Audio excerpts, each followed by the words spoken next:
Karena itu Gus Dur itu meskipun presiden, satu-satunya presiden di dunia yang tidak punya dompet. Ini presiden nggak punya dompet.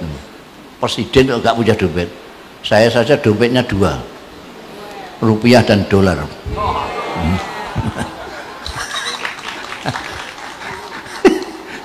Gus Dur presiden nggak punya dompet.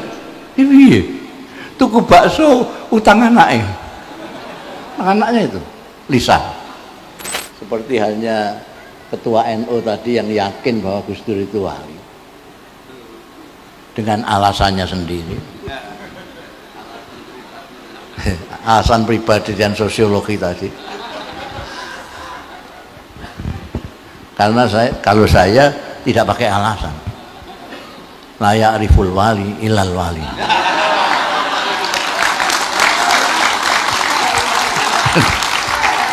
Kalau sampai kok tepuk-tepuk, ada wali kok tepuin bagaimana?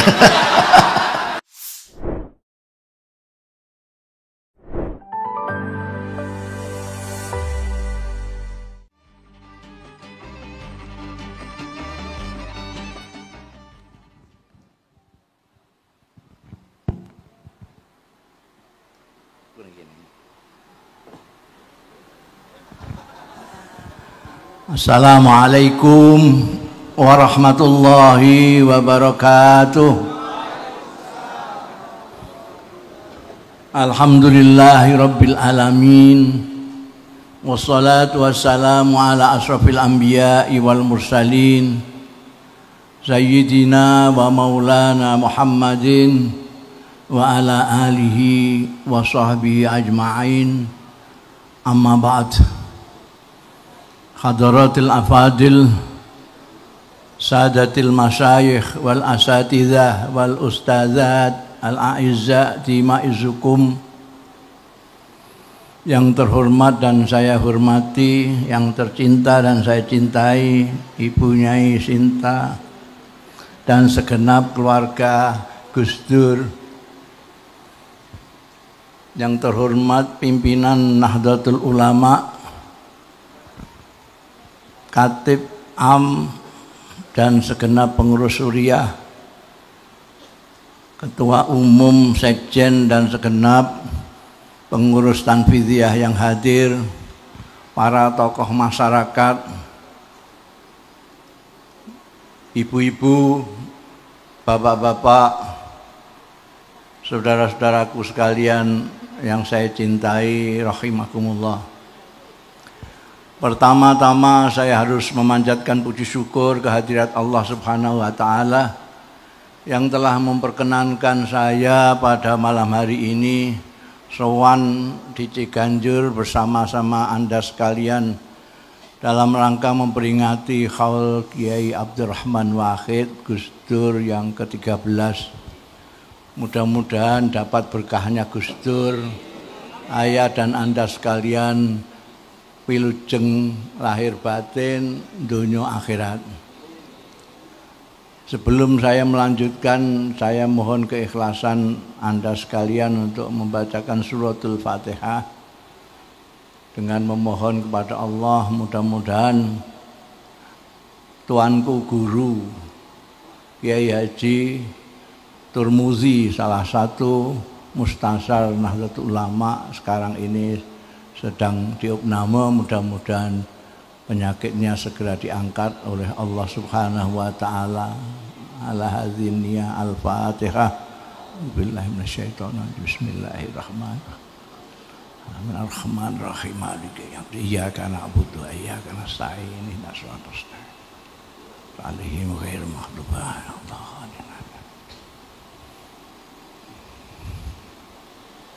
Hadirin hadirat sekalian yang saya hormati, di sini banyak yang lebih pantas untuk memberikan tausiah. Di sini ada Profesor Dr. Kiai Haji Imam Istiqlal, ada Kiai Husain, Kiai pembela perempuan, ada Kiai Abdul Hakim, ada Menteri Agama yang sudah pensiun, dan banyak sekali ini ada Gus Yasin, ada pokoknya ada yang banyak yang lebih pantas untuk tausiah. Karena itu saya akan dongeng saja. Nanti ambillah dari dongeng itu kalau ada tausiahnya.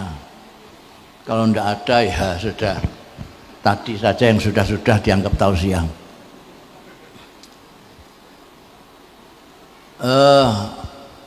Ini cerita dari pelaku sejarah. Saya pelaku sejarah. Jadi nanti Pak Sekjen catat semua ini untuk didokumentasikan ya. Depan saya ini sangat penting. Sangat penting. Jadi saya mulai yang awal sekali. Saya berapa list? Saya dikasih waktu berapa menit? Nanti subuh katanya. Wah ini bagus kalau sampai subuh saya mulai dari awal sekali.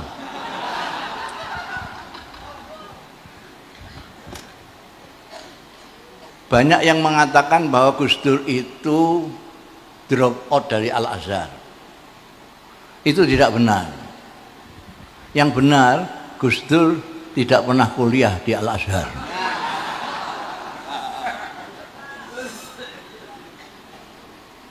Jadi Gus Dur lebih dulu datang sebelum saya, tapi beliau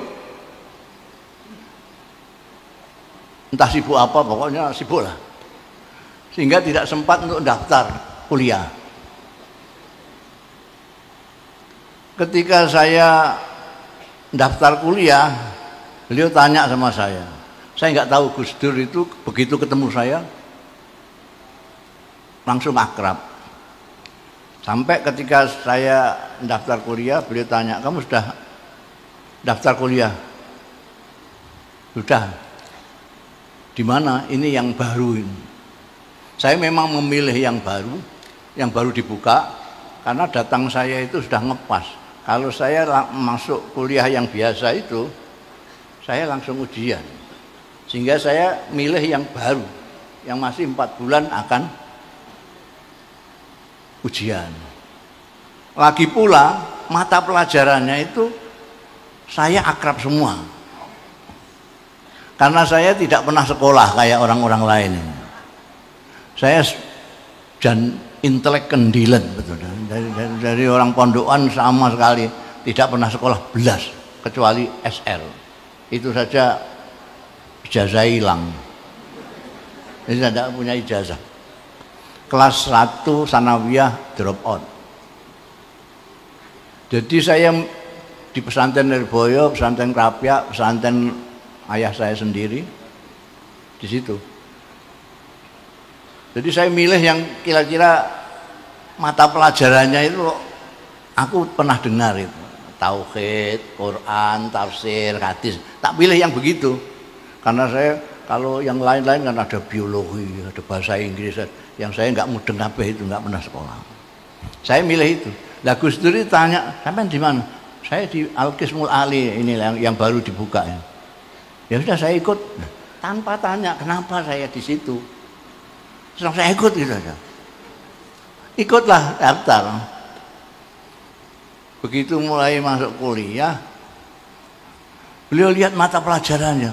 Loh ini kan mata pelajaran yang diajarkan di pesantren-pesantren itu loh. Lah saya memang milih itu. Wah, ngantek-ngantek umur gitu. Terus dia tidak jadi. Terus dia daftar ke Fakultas Adab di Irak. Jadi dia memang tidak pernah kuliah di Azhar, bukan kok drop out. Ya, ini melempangkan yang tidak benar itu. Kemudian beliau ke Irak. Saya melanjutkan di situ. Ternyata lulusnya dulu beliau. Gus Dur lulus, saya belum. Karena saya masih punya utang pelajaran 1. Beliau lulus terus pergi ke Belanda. Dari Belanda kirim surat sama saya 12 lembar. Ini Nisa pernah membaca itu. Tak tunjukkan, masih saya simpan. Antara lain dia mengatakan dalam surat itu, kamu kalau sudah selesai cari utangan, terus nyusul saya. Cari utangan, terus nyusul saya, dibilang. Saya dapat kerjaan, gajinya besar sekali. Sampean juga sudah saya carikan pekerjaan yang gajinya juga besar. Belakangan ini kawan saya yang di Belanda yang disuruh carikan kerjaan beliau ini cerita sama saya, Gus Dur waktu ketika datang itu saya mau dicarikan pekerjaan yang bayarannya besar. Wah Gus, kalau pekerjaan yang gajinya besar di sini itu, yang tenaganya besar, itu kasar sekali. Nggak apa-apa, pokoknya gajinya besar. Terus dicarikan dapat pekerjaan ngepel kapal induk. Itu memang berat sekali. Kata kawan saya itu kalau jam 5 itu pulang itu Gus Dur, oli tok itu. Demi untuk dapat. Lah sampean sudah saya suratnya kepada saya, dan sampean sudah saya carikan pekerjaan yang gajinya juga besar, meskipun tidak sebesar gaji saya, tapi besar juga. Yang saya sesuaikan dengan keahlian sampean, yaitu bagian nggawe reklame, gambar-gambar reklame itu. Karena dia tahu saya suka gambar-gambar itu, digalekna menggawean. Itu rapi suratnya itu. Nanti sekian bulan gaji kita berdua sudah bisa kita belikan mobil second. Nanti kita pulang lewat darat setelah sekian bulan memakai mobil second itu. Kawan-kawan yang akan kita lalui sudah saya hubungi semua, saya sudah surati semua. Tanggal sekian start, nanti sampai Sumatera sekian, nanti kita putar-putar Sumatera dulu ke kawan-kawan, terus baru pulang. Di dalam perjalanan itu nanti kita bisa berbicara banyak tentang NU, bagaimana bisa bermanfaat penuh untuk Indonesia. Itu kalimatnya itu, NU itu bukan tujuan.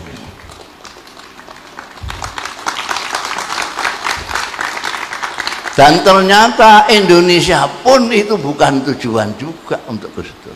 Tujuannya adalah dunia, kemanusiaan. Ini saksinya ini, Yahya Khalil Stakuf ini muridnya. Ngaku tidak mengaku, dia ini muridnya Gus Dur. Mbak diangkat jadi juru bicara. Makanya sekarang dia wah mau ke dunia, macam ditaklukkan segala macam, sak jagat itu ya, meneruskan Gus Dur. Kalau malam ini temanya pembaharuan NU. Di NU itu yang lahir 26, pembaharuan pertama menurut saya dilakukan oleh Allahyarham Kiai Mahfud Siddiq. Kiai Mahfud Siddiq itu otodidak. Beliau organisatoris tapi tidak tahu dari mana dia belajar organisasi. NU rapi itu zaman Kiai Mahfud Siddiq 37 sampai 40. Punya 2 penerbitan yang tidak mati-mati sampai Kiai Mahfud wafat. Berita NU dan Suara NU. Berita NU untuk intern Nahdlatul Ulama, Suara NU untuk keluar. Kita nggak tahu nanti ini generasi Yahya dan Saifullah ini bisa bikin penerbitan yang nyaingi New York Times. Apa duta masyarakat bisa hidup lagi. itu Kiai Mahfud. Yang fenomenal, Kiai Mahfud mempunyai gerakan mabadi khairu ummah, prinsip-prinsip umat terbaik. Dari kuntum khairu ummatin ukhrijat linnas itu orang belakangan menyangka itu gerakan moral, padahal tidak, itu gerakan ekonomi. Nah ini silakan dilihat itu. Kemudian lama sekali muncul Gus Dur. Gus Dur itu dulu punya kumpulan namanya Pecinta Nahdlatul Ulama. Pencinta Nahdlatul Ulama. Memikirkan mulai dari kiai-kiai dulu itu sudah enak-enak di pesantren kok bikin Jamiah Nahdlatul Ulama, itu untuk apa? Dipikir dan dibahas. Ketemu di mana-mana dibahas itu.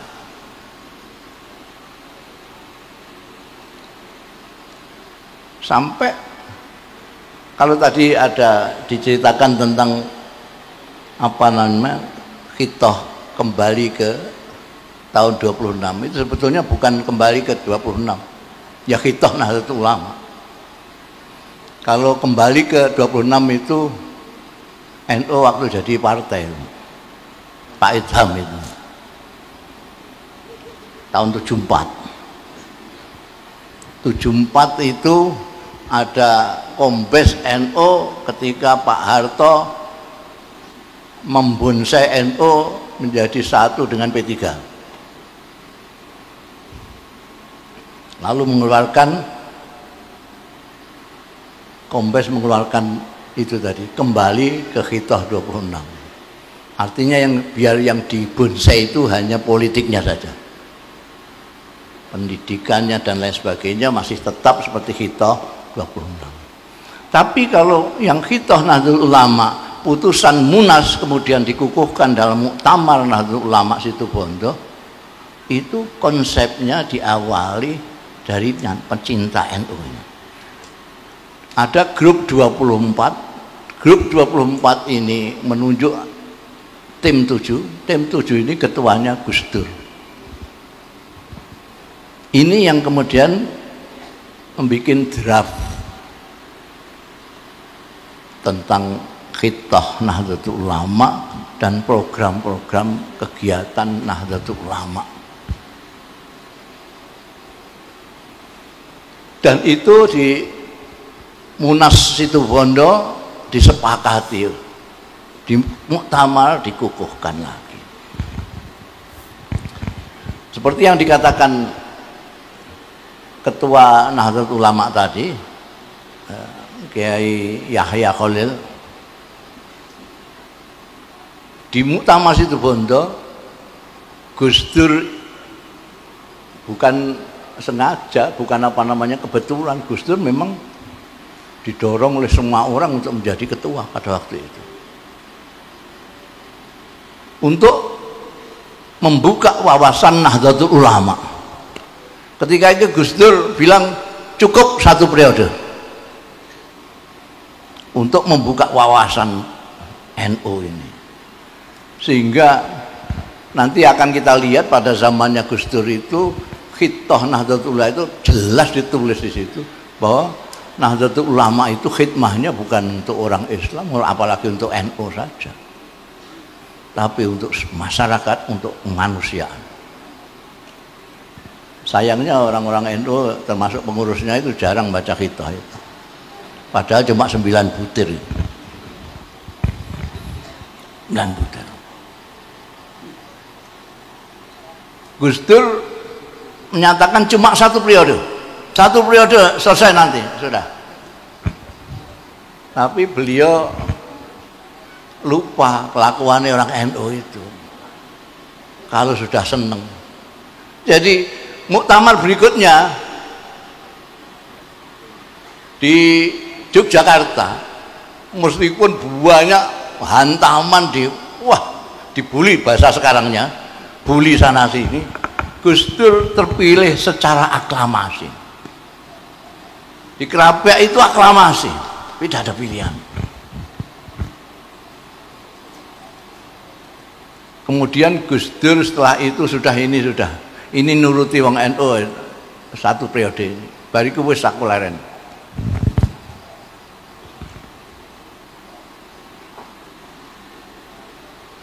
Maunya sudah selesai Gus Dur itu.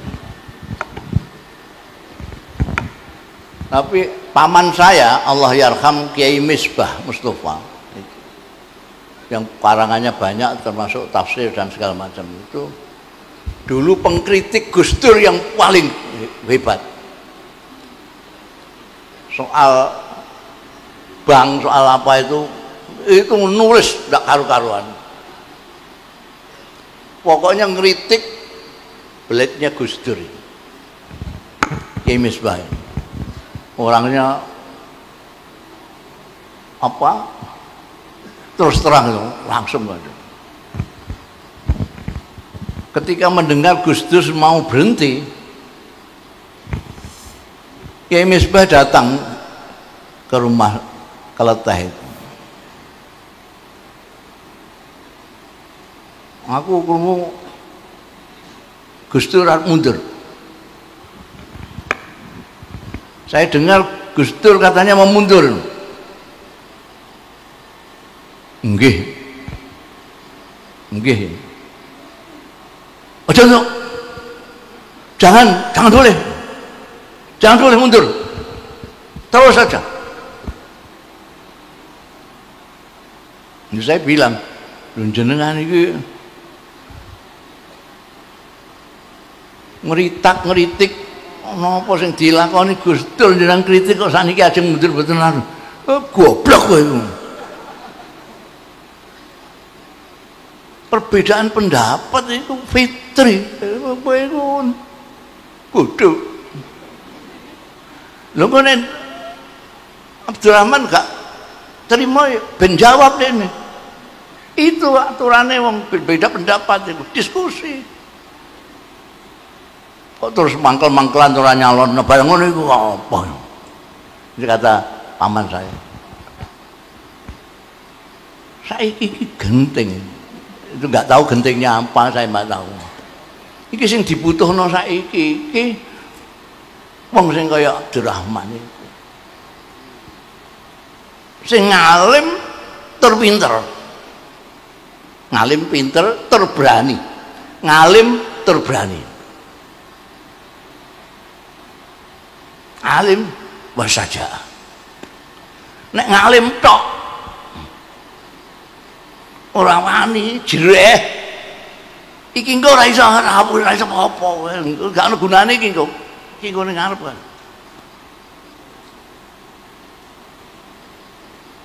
Lah nek wani tok tapi gak ndek ilmu, kuwi ku nabrak-nabrak kaya celeng. Terus kok kandhane. Lan jenengan iki ya aku tan Jakarta nemoni. Sampai ke Jakarta. Ternyata menghadapi Cipasung itu memang kondisinya luar biasa. Pak Harto itu udah kepengin nguasani NU. Dengan cara membonsai di P3 ndak kasil. Yang dirah Gus Dur. Kok Gus Dur nggak berani, ya sudah, habis selesai NU di Cipasung. Gus Dur ketua NU nggak boleh naik panggung kok. Gila itu Soeharto.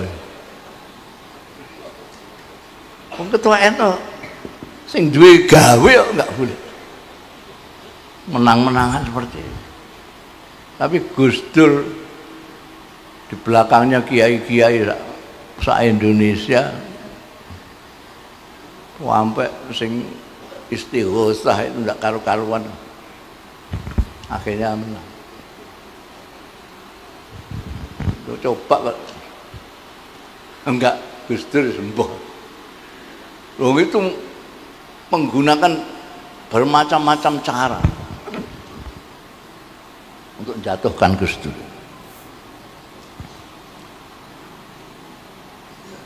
Dan kemudian ternyata Gus Dur berhasil menyelamatkan NU, meskipun sampai situ masih tetap enek ontran-ontran yang tidak berarti, karena NU ini memang didirikan oleh orang-orang yang mukhlis, ya orang-orang yang ikhlas, yang tidak punya pamrih apa-apa. Jadi hati-hati kalau dengan NU, wani-wani sekualat, enang kualat.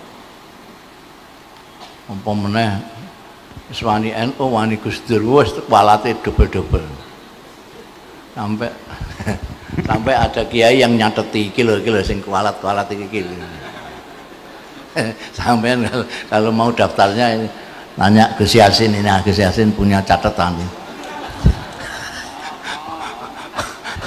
Orang-orang yang kuat, jadi jangan. Jadi pembaruan NU terutama dari segi pembukaan wawasan orang NU yang selama ini hanya mengurusi dirinya sendiri menjadi mengurusi orang banyak. Dari memikirkan NU sebagai ghoyah, tujuan hidup, hanya sebagai wasilah untuk kepentingan Indonesia. Dulu ada kawan eratnya Gus Dur namanya Allahyarham Dr. Fahmi Saifuddin, putranya Pak Saifuddin Zuhri, kakaknya Menteri Agama mantan ini, Lukman Saifuddin. Dua orang ini mempunyai pikiran yang sama bahwa NU bukan hanya bisa untuk berkhidmah, memberikan manfaat kepada bangsa Indonesia, tapi untuk dunia. Dan dua orang ini berpikir terus. Sayangnya ketika Gus Dur dilantik jadi presiden, Dr. Fahmi di rumah sakit tidak bisa apa-apa. Maka salah satu kunjungan pertama presiden pada waktu Gus Dur nilai Dr. Fahmi. Dr. Fahmi nangis, Gus, ternyata sampean sudah bisa jadi pemimpin bangsa, pemimpin negara, saya tidak bisa bantu apa-apa. Kata Gus Dur, ya masih Gus Dur itulah, tenang Mi, kamu tidak usah mikir itu. Saya sekarang ini kalau berobat tidak membayar. Banyaknya ada mesti aja presiden obat berapa membayar itu. Jadi kalau saya Gus Dur jarang-jarang ke keluarga ini bukan menurut saya bukan karena Gus Dur sibuk di NU, sibuk di mana-mana, tapi karena Gus Dur itu memang miliknya orang banyak. Jadi ya itu kehebatannya Bunyai Nuriyah dan putra-putranya itu. Beliau itu sadar betul bahwa Gus Dur itu punyanya orang banyak. Sebab kalaupun protes ya percuma. Percuma. Gus Dur itu dulu itu pindah-pindah rumah. Jadi saya tahulah rekosone Nyai Nuriyah dulu tahu. Di Jakarta itu kayak kucing anak-anak. Pindah rono. Kenapa saya tahu? Karena setiap saya ke Jakarta itu jujukan saya mesti ke situ. Bentar, saya mau ke Jakarta. Loh, sampean udah tahu rumah saya belum? Ya sudah, itu sudah pernah. Enggak, sekarang saya pindah di Cilanda. Pindah. Pun miliknya orang banyak. Saya pernah disuruh nunggu rumahnya, pernah kok. Saya sowan ke beliau ada acara. Sampai saya tinggal dulu ya sini. Saya ngobrol lah. Suruh ngobrol sama Nyai ini, beliau ada acara muter-muter. Pernah terjadi juga Nyai Nuriyah ini ketemu Gus Dur di tempatnya orang. Sama-sama diundangnya, jadi ketemunya. Sudah berapa lama Gus? Ya ini baru ketemu ini setelah 3 hari.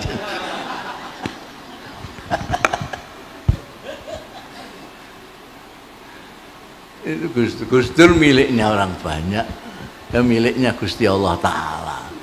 Karena itu Gus Dur itu meskipun presiden, satu-satunya presiden di dunia yang tidak punya dompet. Ini presiden nggak punya dompet, presiden nggak punya dompet. Saya saja dompetnya 2, rupiah dan dolar.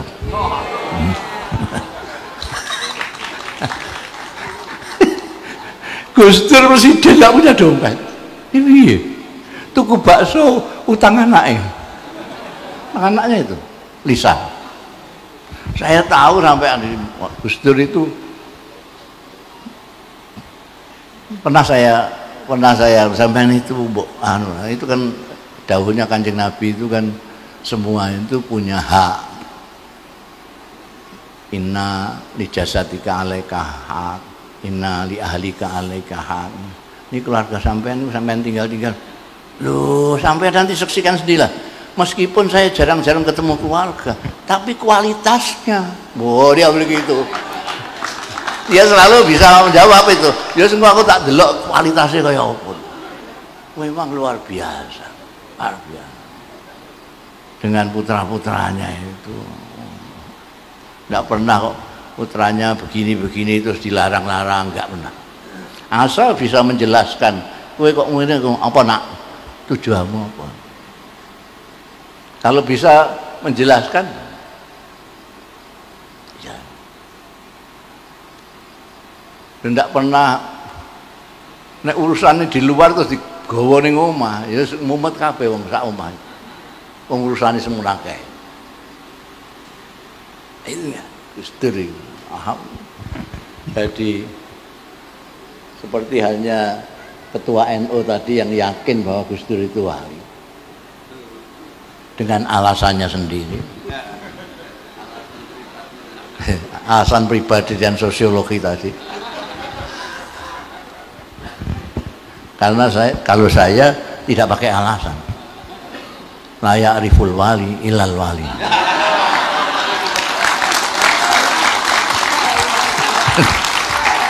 Kok sampai kok tepuk-tepuk, ada wali kok tepukin bagaimana?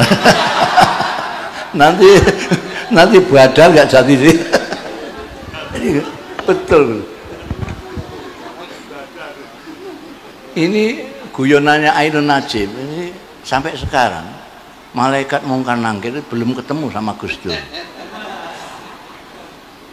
Karena ditunggu itu masih terus banyak orang. Jadi bukan nangkir itu kan nanya itu setelah pada pergi semua. Ini sejak wafatnya sampai sekarang masih terus orang datang terus. Malaikat nggak datang sampai sekarang ini. Kalaupun datang itu Gus Dur sudah la khaufun alaihim wa lahum yahzan. Itu ciri-cirinya. Sampai kalau pengen lihat wali ya gampang saja. La khaufun alaihim wa lahum yahzan. Dalilnya Quran asli. Udah ning di Jakarta gak dalil iku kok ditakokno dalilnya apa. Dalil Quran. Dalil Quran. Gus Dur itu la khaufun alaih wa la yahzan. Itu ciri-cirinya wali, orang tidak bisa ditaklukkan oleh ketakutan dan tidak pernah susah. Sampean mikirno Gus Dur seperti itu, wah susahmu mbah kaya apa? Mikir keluarga, mikir iku, mikir dunia. Gus Dur tidak pernah susah. Saya kira itu ada tausiahnya apa enggak tadi itu? Jadi sampai ambil dari sana itu. Ya, tausiahnya adalah kalau kita mengaku menyintai Gus Dur, kita harus berusaha semampu kita untuk meneladani semampu kita. Mampunya apa? Ada yang mampunya jadi kere, mampunya zuhud, Ini rada berat, ini rada berat. Ini yang kelasnya Kiai Husain. Kelasnya Kiai Husain itu yang zuhud itu. Jujur, udah gampang-gampangan aja, jujur, berani, ya, tanggung jawab, welas asih. Tadi dibacakan oleh tadi mukriknya tadi, itu yang menjadi pegangan kiai-kiai NU sampai Gus Dur. Laqad ja'akum rasulun min anfusikum azizun alaihi ma anittum harisun alaikum bil mu'minina raufur rahim. Itu pegangannya kiai-kiai, menyontoh Kanjeng Nabi Muhammad sallallahu alaihi wasallam. Kanjeng Nabi Muhammad sallallahu alaihi wasallam itu diberikan oleh Allah sendiri dalam ayat ini bahwa beliau azizun alaihi ma anittum. Nabi Muhammad sallallahu alaihi wasallam itu tidak tahan melihat penderitaan umatnya. Azizun alaihi ma'anittum. Berat terasa baginya, kalau menurut terjemahannya Kementerian Agama, berat terasa bagi Kanjeng Rasul penderitaan umatnya. Kalau saya menerjemahkannya, Kanjeng Nabi Muhammad itu tidak tahan melihat penderitaan umatnya. Azizun alaihi ma'anittum harisun alaikum. Penuh perhatian terhadap umatnya, penuh perhatian kepada umat. Jangan sampai ada umatnya yang tersesat, jangan sampai ada yang menderita. Dan harisun bil mu'minina raufur rahim. Itu yang akan ditiru oleh kiai-kiai. Karena itu saya mempunyai definisi sendiri. Kiai-kiai NU itu alladzina yanzuruna ilal ummah bi ainir rahmah. Kiai-kiai NU itu adalah kiai-kiai yang melihat umat dengan mata kasih sayang. Melihat orang tidak tahu diberitahu, melihat orang bodoh dikasih pengajian. Lihat orang yang ya kayak Gus Dur, contoh yang paling jelas. Mudah-mudahan ini bisa menjadi fatwa ya, bermanfaat untuk diri saya dan Anda sekalian. Saya kira cukup, Nyai. Wallahu yuwaffiquna ila ma fi khairul Islam wal muslimin, khairun nahdlatul ulama wa nahdiyin, wa khairu Indonesia wa Indonesiin. Astaghfirullahaladzim li wa lakum wal afu minkum. Wassalamualaikum warahmatullahi wabarakatuh. Waalaikumsalam warahmatullahi wabarakatuh.